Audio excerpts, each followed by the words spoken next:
Évidemment, les hommes des médias jouent un rôle très important. Nous avons tous suivi ce qui s'est passé. Ça brise le cœur.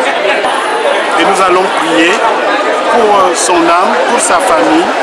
Nous allons prier pour que de telles atrocités ne se produisent plus dans notre société.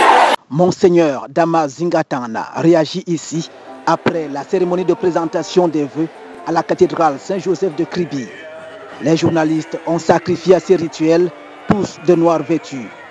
Ils ont consacré toute cette journée pour porter le deuil de Martinez Zogo et réclamer justice. En tant qu'hommes et femmes des médias, nous avons décidé de nous vêtir en noir ce mercredi pour réclamer la justice, que justice soit faite pour Martinez Zogo, notre confrère qui est décédé dans des circonstances troubles.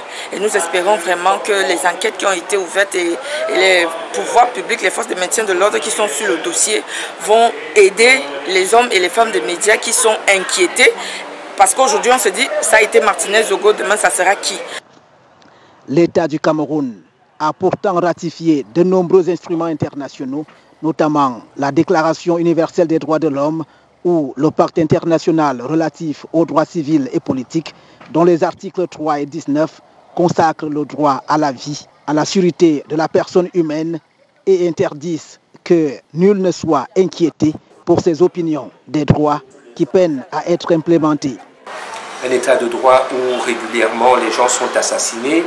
Si on revient par le passé, vous avez vu cette jeune dame avec son enfant qui a été tué au Nord Cameroun. Ensuite, il y a eu le journaliste de langue anglaise qui a également été abattu. Maintenant, c'est Zogo, sans compter les autres journalistes qui sont au quotidien victimes donc, de ce pouvoir. On va donner une enveloppe symbolique par derrière à la famille, mais est-ce que ça suffit?